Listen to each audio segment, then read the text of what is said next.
Eh, j'ai lu un truc. Total fête ses 100 ans. Bah, et tu fais de ça, toi? Non, pas spécialement, mais Vincent Luquez a écrit un article sur reporter.net le 28 mars 2024. Et ça s'appelle Total Energy fête ses 100 ans, retour sur ses méfaits en 5 dates clés. Je me disais bien aussi. Allez, générique.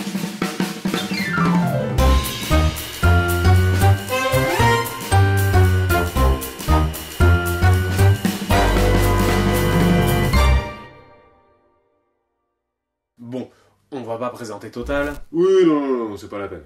Ah bah si, quand même. Fondée en 1924, Total est l'une des 5 plus grandes compagnies pétrolières au monde. Elle a réalisé 19 milliards de bénéfices en 2022. Bon.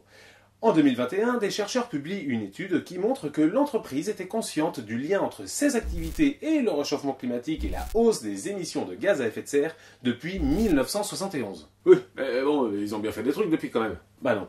Au début, ils évitaient le sujet et ils continuent à investir massivement dans l'exploitation des énergies fossiles. Oui, bon, bah, ils ont pas dit qu'ils savaient, quoi, c'est pas... Bah, ils ont aussi participé à la fabrique du doute. Hein? C'est la propagande climato-sceptique des industriels des énergies fossiles. Oui, enfin bon, il y a bien un moment où ils ont changé leur message, hein, parce que maintenant... Et oui, à partir des années 80, Total change de stratégie et reconnaît officiellement le message des scientifiques. Ah, bah tu vois. Et oui, du coup, maintenant, ils minimisent l'urgence climatique, mais plus subtilement, ils font du greenwashing et ils continuent massivement à investir dans les énergies fossiles. Oui, bah, ok, mais c'est que des paroles tout ça, hein. Tout le monde essaye d'influencer tout le monde, hein. C'est le jeu, ma pauvre Lucette. En 1992, un projet de taxe carbone devait être déployé à l'échelle mondiale, porté par l'Union européenne et par la France. Le but était d'assécher la demande mondiale en pétrole et de sortir le plus rapidement possible des énergies fossiles. Mais ben, c'est bien ça.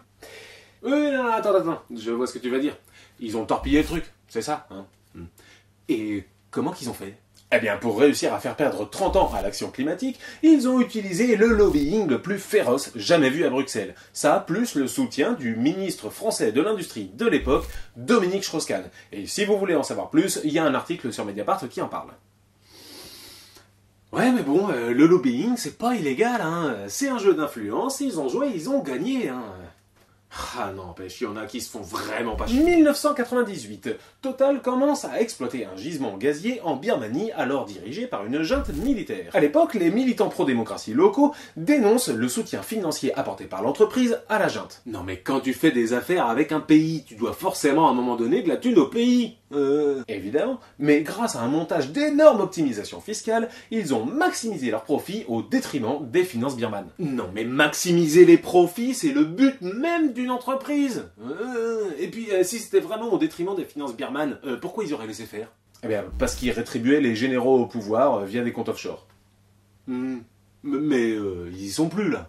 Non, ils sont partis en 2022, un an après un nouveau coup d'État militaire, et suite à la pression internationale face aux dégradations des droits humains. Oui, mais bon, bah voilà, ils ont appris de leurs erreurs. Hein. Maintenant, il est... en Ukraine, Total a... Oui, mais bon, oh, t'avais pas un 4e point à aborder, toi? 1999, le naufrage de l'Erika.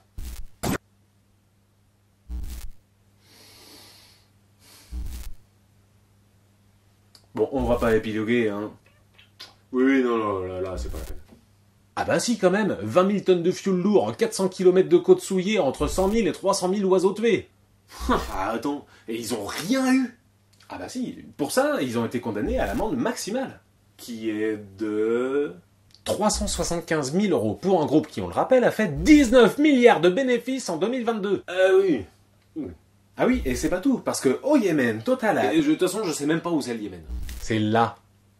Oui, bon, ok. Mais rapide, hein. C'est pas toi qui le fais, c'est lui. Bah... Yémen, pollution, dégradation de l'environnement et dégradation de la santé de milliers de Yéménites. Bon. Et pour terminer, 2023. Ah, parce qu'il y a encore des trucs? Bah déjà, son bilan carbone pour l'année est de 400 millions de tonnes de CO2. Bon, bah déjà, les mecs font de l'énergie, alors c'est normal qu'ils émettent, hein. Et puis en plus, je te l'ai déjà dit, ça ne me parle pas tes chiffres.